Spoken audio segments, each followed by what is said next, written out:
Assalamualaikum warahmatullahi wabarakatuh. Saya Dwi Novianisi, mahasiswi PPG dalam jabatan UIN Salatiga batch 2 tahun 2023. Hari ini Rabu 31 Januari 2024. Saya akan mengambil video praktek uji kinerja PPE dalam jabatan. Selamat menyaksikan.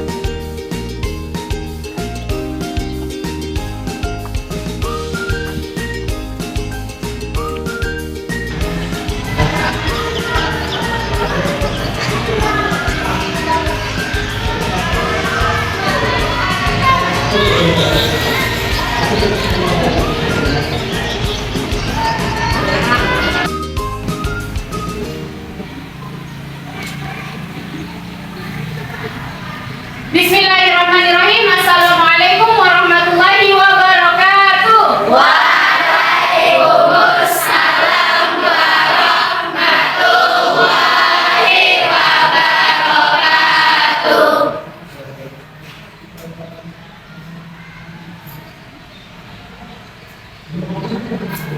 Anak soleh? Siap. Di mana ketua kelasnya? Saya, Bu. Oke, baik. Abdan, Ibu minta tolong dipimpin baca doa teman-temannya ya. Apik. Siap. Teman-teman, sebelum kita belajar, marilah kita berdoa. Berdoa dimulai. A'udzubillahi minasyaitonirrajim. Bismillahirrahmanirrahim.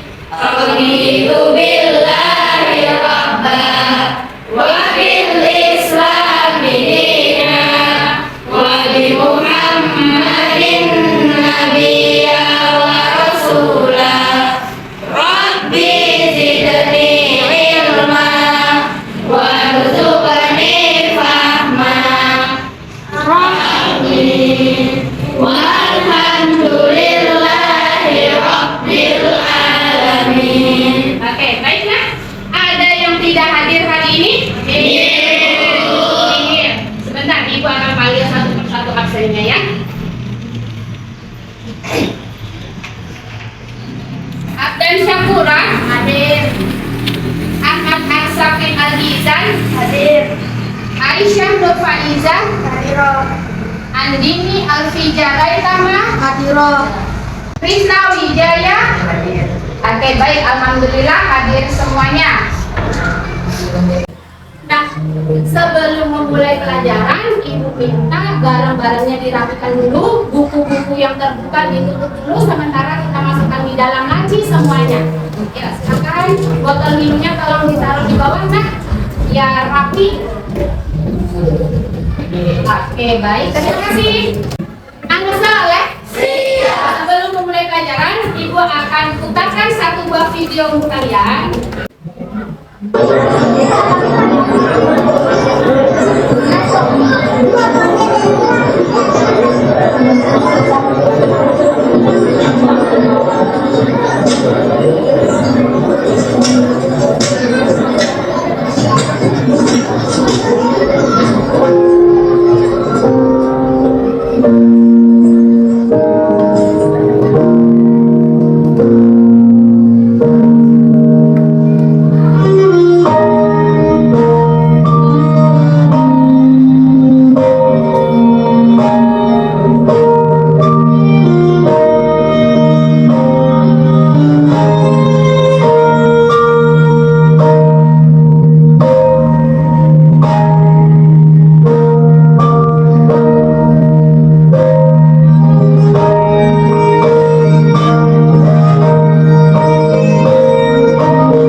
Pasti di dalam pikiran kalian sudah ada apa ya, pemahaman nilai apa yang bisa kamu ambil dari video tadi. Siapa kira-kira yang punya pendapat? Silakan. Ya. Saya nilai yang saya ambil dari film itu adalah kita harus berusaha dan belajar Si anak tadi sebenarnya rusak ya. Coba apa yang dilakukan anak yang punya sepatu bagus tadi? Dari pertama datang dia ke stasiun sampai terakhir mau naik kereta, apa yang dilakukan? Melak sepatu. Sesekali atau terus-terusan? Terus-terusan. Kalian sadar tidak? Kejadian seperti itu sebenarnya sangat relate sekali dalam kehidupan kita sehari-hari. Saat dia melak-melak sepatu terus itu kan ibaratnya seperti manusia dalam kesehariannya yang terlalu sibuk dengan urusan dunia, betul tidak? Dia main, dia kerja, apapun itu, sampai ada panggilan Allah untuk sholat, untuk ibadah dan lain sebagainya, tidak dia hiraukan. Itu tadi sebenarnya yang kita lihat itulah gambaran kecil dari perjalanan hidup kita ini di dunia. Bahwa kehidupan itu nggak cuma kehidupan di dunia aja, tapi ada persiapan untuk nanti kehidupan di akhirat, kehidupan akhirat yang selama-lama. Itulah kita harus mempersiapkan diri dengan baik. Jangan sampai terlena untuk mengelak sepatu terus-terusan, ya kan? Jangan sampai terlena dengan kehidupan dunia yang fana ini, ya. Tapi kita juga harus mempersiapkan diri untuk naik ke kereta. Kita harus mempersiapkan diri untuk menghadapi kehidupan di akhir. Bisa dipahami? Oke. Nah, anak soleh, masih ingat apa materi pelajaran kita sebelumnya? Tentang apa? Asmaul Husna apa saja? Oke, saya minta salah satu di antara kalian untuk menjelaskan sedikit aja tentang materi kita sebelumnya. Siapa yang bersedia? Oke, silakan Salman. Jelaskan pada teman-temanmu. Materi sebelumnya yang sudah kita pelajari adalah materi tentang Asmaul Husna, yaitu Al-Wahid, Al-Ahad, dan As-Samad. Yang pertama adalah Al-Wahid. Al-Wahid artinya yang maha tunggal. Maksudnya adalah Allah maha tunggal zatnya. Tidak terdiri dari sesuatu yang terbagi-bagi. Betul. Maksudnya adalah Allah maha tunggal perbuatan dan namanya. Yang kedua adalah Al-Ahad. Al-Ahad artinya yang maha esa. Maksudnya adalah esa sifatnya, walaupun sifatnya makhluk punya sifat yang sama, tetapi berbeda penguasaannya dengan Allah. Oke, baik, terima kasih Salman. Beri tepuk tangan untuk Salman.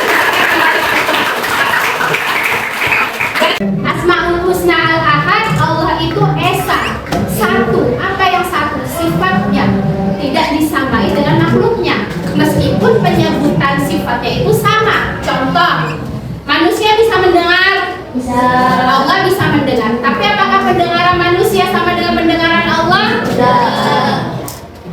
Bayangkan, kalau kamu keluar ruangan ini, kamu menuju ke lapangan di sana. Ketika kamu berdiri di lapangan itu, apa yang kamu lihat? Tumbuh-tumbuhan yang di hutan. Sebelah sana dikelilingi kita semuanya masih ada beberapa pepohonan yang lebat, betul? Ketika kamu berdiri di pinggir laut, kamu bisa melihat lautan luas seluas itu, betul? Itu siapa sih yang menciptakan semuanya? Allah ada yang bantuin nggak? Ada. Itu tadi ada hubungannya dengan Asmaul Husna, Al-Wahid dan Al-Ahad. Kita percaya nggak Asmaul Husna itu?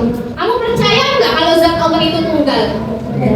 Kamu percaya nggak kalau sifatnya Allah itu agung, maha agung di atas semua sifat makhluknya? Percaya? Itulah. Itu semua adalah kuasa dan kehendak Allah. Adanya alam semesta ini karena kuasa dan kehendak Allah. Allah menciptakan sendiri, tidak ada yang bantu. Kenapa? Karena tiada Tuhan selain Allah.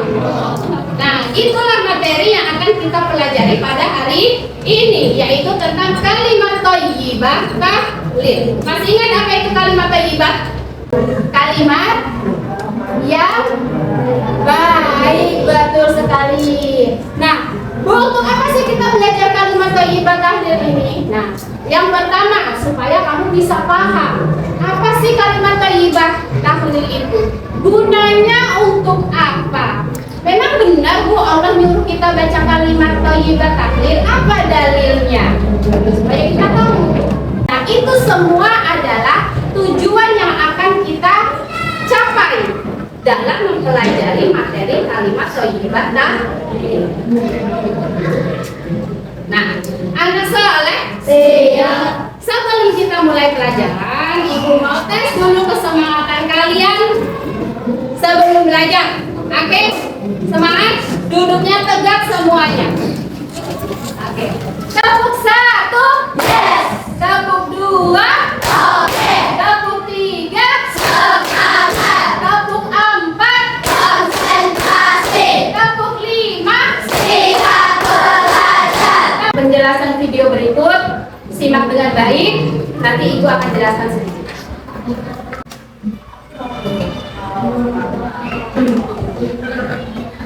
Garam di dalam masakan itu bentuknya tidak terlihat, tetapi sangat mempengaruhi rasa masakan. Orang Jawa pada masa Wali Songo meskipun sudah memeluk Islam paling malas cuci kaki, karena masih kental dengan tradisi Hindu, agama yang mereka anut sebelumnya. Bahkan, masuk ke masjid pun tetap dengan kaki kotor. Sunan Kudus memikirkan agar mereka mau mencuci kakinya saat ini memasuki masjid. Dibuatlah di jalan masuk ke masjid sebuah jeding kobok, tempat wudhu yang didesain siapapun yang ingin wudhu terpaksa harus dicelupkan ke dalam air setinggi mata kaki. Dengan berawal dari hal ini, tanpa sadar mereka akhirnya bisa membiasakan diri membersihkan kaki. Orang Jawa punya tradisi menaruh sepiring nasi dan lauk yang ditaruh di pojok rumah apabila ada anggota keluarganya yang wafat. Entah dengan maksud apa hal itu dilakukan. Ada yang bilang sebagai sesaji atau sebagai kiriman untuk yang wafat. Suatu saat ada salah seorang yang menanyakan hukumnya pada seorang kiai, bagaimana hukumnya melakukan hal itu? Silakan, tapi ya jangan hanya satu piring saja, tapi buat 40 piring, ya, terus 40 piring itu ditaruh di mana saja, undang tetangga, beri tiap orang satu piring yang di pojok rumah bagaimana? Satu piring ditaruh di pojok tidak apa-apa. Mereka akhirnya memiliki tradisi tahlilan dan sedekah saat kerabatnya wafat, menggantikan tradisi sesajen yang sebelumnya sudah mengakar kuat. Orang Hindu paling sakit melihat sapi dibunuh. Untuk menarik simpati pada dakwahnya, Sunan Kudus melarang pembunuhan sapi. Masyarakat yang diajaknya lambat laun menerima dengan tulus dakwah beliau. Merubah tradisi dan kepercayaan yang telah mengakar kuat membutuhkan perjuangan dan proses lama. Namun para wali dan ulama kita dengan filosofi garamnya mampu melakukan itu dalam waktu relatif singkat dan hasil yang luar biasa. Jika ingin sukses dalam dakwah, Tirulah metode yang telah terbukti cocok dengan masyarakat Indonesia. Sumber petua bijak. Semoga bermanfaat dan Tadi tuh video tentang apa nak? Sejarah munculnya kegiatan tahlilan ya. Kalau di sini ada kan ya, sering kan? Biasanya pas kapan itu? Kalau meninggal terus apa lagi? Selamatan, apa lagi?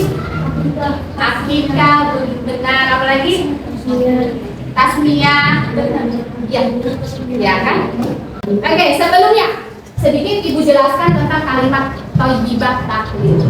Kalimat tahlil itu disebut juga dengan kalimat tauhid. Kalian paham nggak apa itu tauhid? Tauhid itu adalah pengesaan atau pengakuan Allah itu sah. Kenapa kok kalimat tahlil disebut juga kalimat tauhid? Kita perhatikan lagi pada lafalnya kalimat tahlil. Bagaimana bunyinya kalimat tahlil? Artinya selain Allah. Itu kan untuk kalimat pengesaan kepada Allah. Makanya kalimat tahlil disebut juga dengan kalimat tauhid. Nah, selain kalimat tauhid, kamu mengucapkan kalimat tahlil itu pada apa lagi? Pada kalimat syahadat. Ingat nggak bunyi syahadat? Coba bagaimana? Asyhadu an la ilaha illallah. Cukup. Nah, di syahadat yang pertama, asyhadu an la ilaha illallah, itu namanya syahadat apa nak?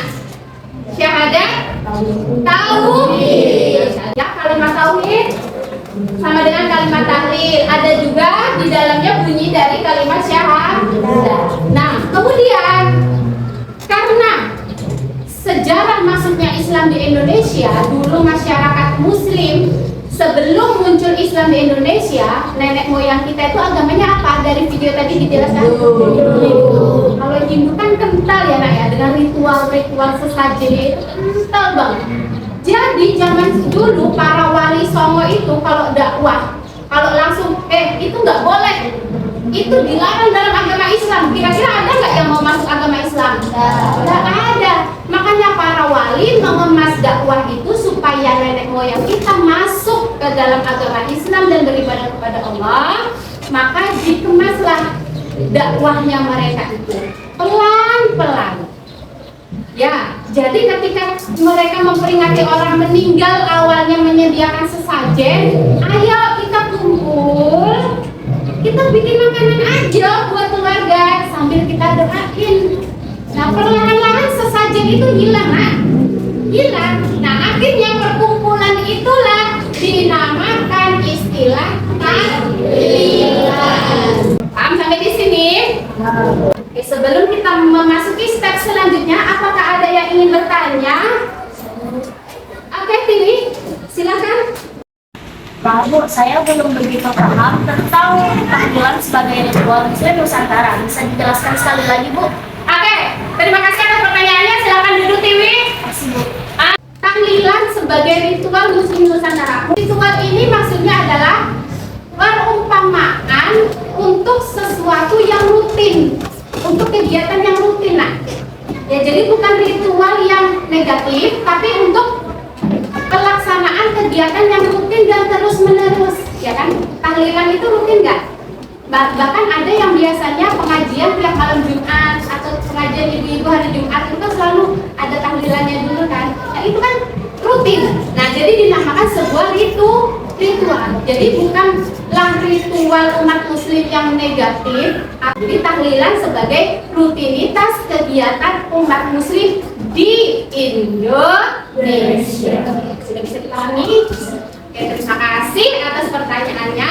Nah, anak soleh siap. Tabuk 1, tabuk 2, oke. Tabuk 3, semangat. Tabuk 4, konsentrasi. Tabuk 5, siap belajar. Oke, sip. Habis ini, Ibu akan memberikan tugas kepada kalian diskusi kelompok.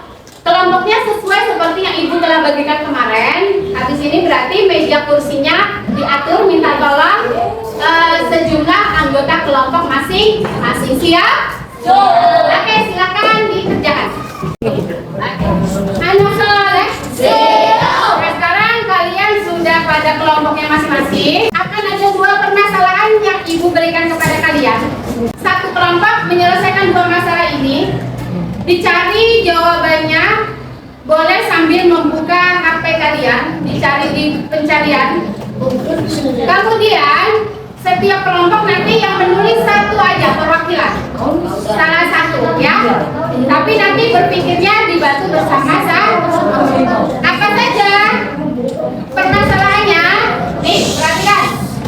Masalah yang pertama, sebagian besar umat muslim sudah hafal dan tahu kalimat tahlil, namun masih jarang yang mengamalkannya saat zikir.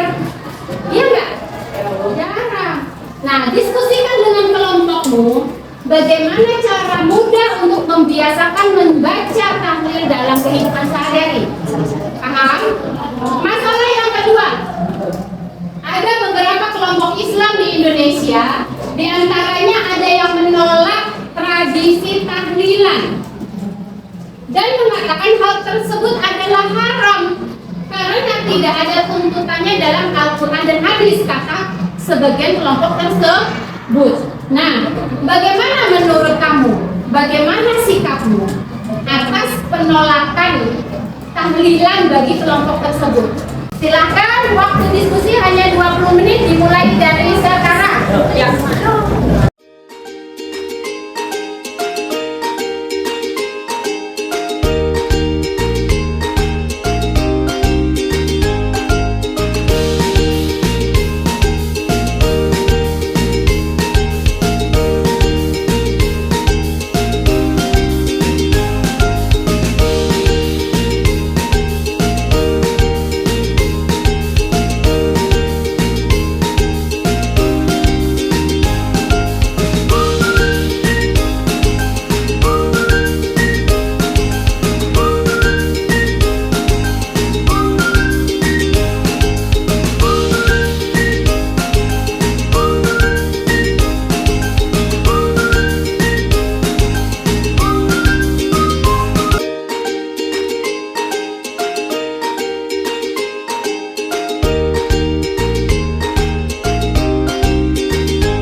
Membacakan hasil diskusinya terlebih dahulu. Silakan.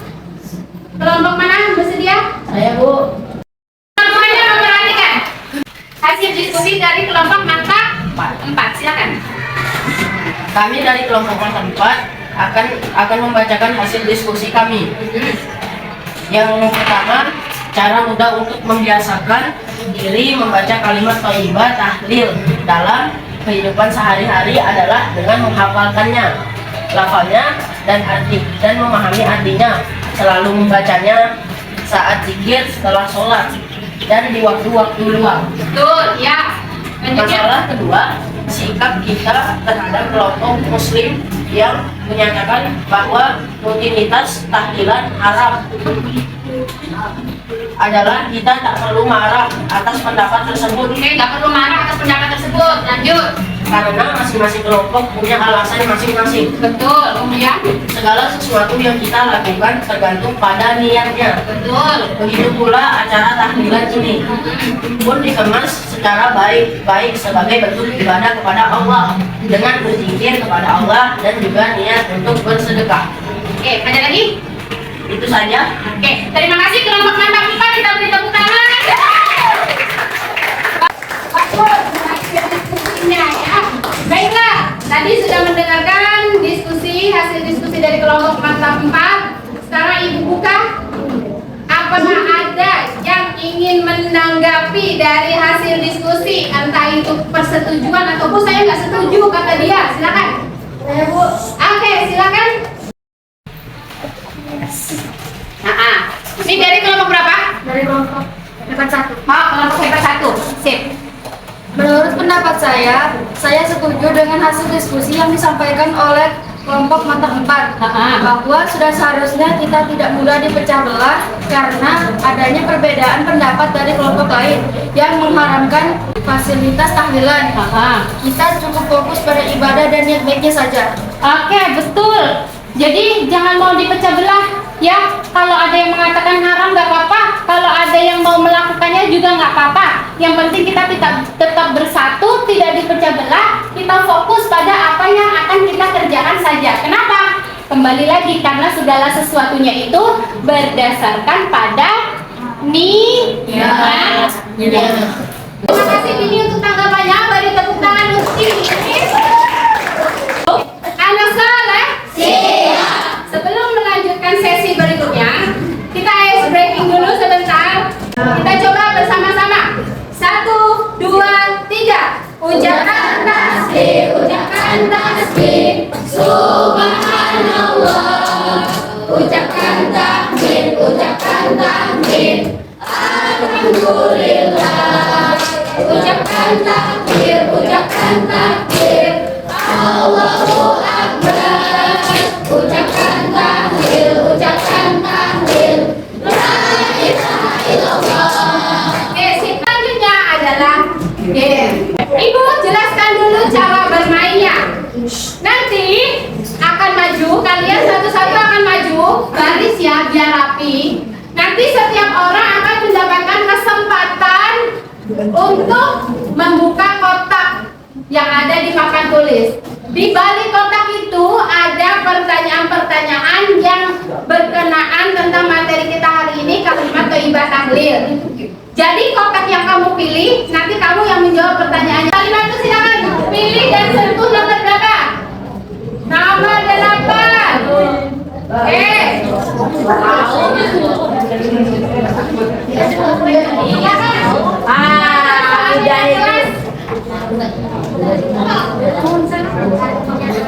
La ilaha illallah artinya adalah ayo yang keras karena biar teman-temannya dengar. Iya, Tuhan selain Allah. Iya, silakan Papa. Oke, siapa memilih nomor? Silakan disebut. Nomor 6. Oke, silakan dibaca. Dalam hadis dikatakan bahwa zikir yang paling utama adalah Oke, di dalam hadis dikatakan zikir yang paling utama adalah kata Kamila, silakan.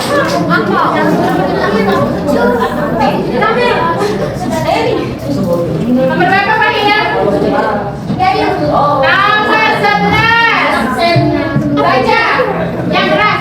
Kerjakan memperingati kebaikan orang yang sudah meninggal dengan mengajar tahlil, zikir, kata doa yang dilakukan umat Islam tersebut. Kegiatan apa? Kegiatan memperingati kebaikan orang yang sudah meninggal dengan membacakan tahlil, zikir, dan doa-doa yang dilakukan umat Islam disebut apa? Tahlilan, betul? Silakan baris. Siap-siap setelah ini. Riz, absen tulis. Nama siapa? Dibaca. Dengan berzikir kepada Allah Subhanahu wa taala, hati orang mukmin menjadi Dengan zikir hati kita menjadi tenang. iya, betul kan? Terima kasih. Nah, sekarang Ibu akan memberikan tes asesmen formatif kepada kalian. Link buat mengerjakan asesmennya sudah Ibu kirimkan ke grup WA kita. Silakan ambil, buka HP-nya masing-masing. Kelompok mantap silakan klik link di kelompok mantap. Kelompok hebat silakan klik link di kelompok hebat. Silakan kerjakan. Ya.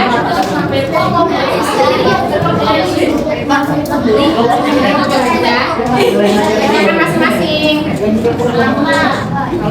Aku kelompok mantap atau hebat?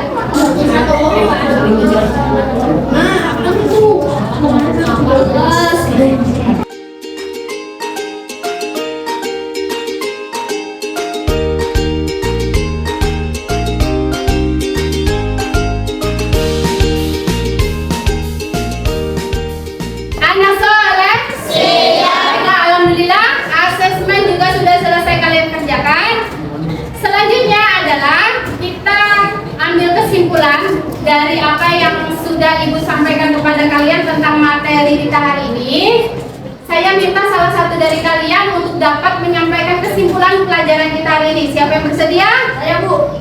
Oke, silakan Ryan.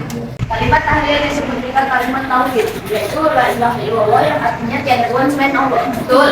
Di Indonesia, masyarakat muslim memiliki tradisi khusus yang disebut tahlilan, yaitu kegiatan berzikir bersama pada perayaan-perayaan tertentu untuk memanjatkan doa kepada Allah dan juga bersedekah. Hal ini juga ada landasannya dalam Al-Quran dan hadis. Ya, betul.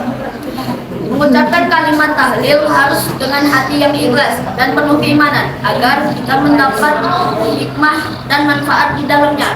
Salah satu manfaatnya adalah memperkuat keimanan kita. Sekian kesimpulan dari saya. Oke, terima kasih. Ryan, mari kita berikan tepuk tangan. Selanjutnya, silakan yang ingin menyampaikan refleksi dirinya. Apakah ada yang bersedia? Saya Bu. Oke, Dana, silakan. Dan saya setelah mempelajari materi kalimat tahlil, saya merasa Allah sangat baik karena dengan melakukan hal-hal yang menurut kita sepele itu bisa mendatangkan pahala buat kita. Contohnya dengan membaca kalimat tahlil ini dengan ikhlas dan penuh keimanan. Kata saya setelah belajar materi kalimat tahlil ini, saya akan berusaha membiasakan diri untuk menghafalkan kalimat tahlil dan lebih memaknai artinya lagi supaya keimanan saya bersama Tuhan. Oke, terima kasih buat Dana. Silakan duduk, beri tepuk tangan dulu. Benar enak ya? Oke. Terkadang melafazkan kalimat tahlil itu kayak sepele, ya kan? Ya benar apa enggak? Terlihat seperti sepele aja. Tapi nah, kalau kita benar-benar melafazkannya dengan ikhlas, dengan penuh keyakinan di waktu luang yang tadi seperti yang Ibu bilang, saat kita jalan, kita mau tidur, lagi nunggu teman, lagi nunggu beli es, nunggu esnya jadi, itu bisa mendatangkan manfaat yang buat dia. Bisa, Allah bisa saja memberikan pahala tambahan kepada kita. Segitu mudahnya loh Allah itu ngasih peluang kita buat nambah pahala. Masa kita mau nyanyiain? Ya kan? Masa kita mau menyanyiakan? Oke, gitu ya. Nah ya, nah jadi Ibu ingatkan kepada kalian, ya, ingat tadi salah satu hikmah membaca kalimat thayyibah tahlil untuk kehidupan kita sehari-hari itu adalah menambah keimanan, mempersiapkan diri menghadapi kehidupan di akhirat. Ingat ya nak ya. Ingat tadi seperti cerita sepatu tadi, jangan sampai menyibukkan diri dengan pekerjaan-pekerjaan dunia yang tidak bisa kita bawa ke akhirat, ya. Usia kalian masih muda, insya Allah waktu hidup kalian masih panjang. Jika Allah mengizinkan, pergunakan waktu itu dengan baik. Jangan sia-siakan bekerja, melakukan apapun itu lillahi ta'ala, niatkan karena Allah. Supaya apa? Supaya urusan dunia kita dapat, urusan akhiratnya juga kita dapat. Paham sampai di sini? Oke, baiklah. Anak soleh, siap. Sekali lagi Ibu ucapkan banyak terima kasih atas perhatiannya, atas keseriusannya dalam mengikuti pembelajaran kali ini. Semoga membawa banyak manfaat bagi kehidupan kita sehari-hari dan kalian bisa menjalankannya, menerapkannya untuk kehidupan kalian hari ini dan di masa yang akan datang. Baiklah. Kita akhiri dengan doa. Silakan ketua kelas pimpin doanya. Berdoa siap. Teman-teman, sebelum kita pulang, marilah kita berdoa. Berdoa dimulai. Bismillahirrahmanirrahim. Bismillahirrahmanirrahim. Allahumma ghfirli wa liwalidayya warhamhuma kama rabbayani shaghira. Rabbana atina fid dunya hasanah wa fil akhirati hasanah wa qina adzabannar. Amin. Walhamdulillahi rabbil alamin. Baiklah, terima kasih. Assalamualaikum warahmatullahi wabarakatuh.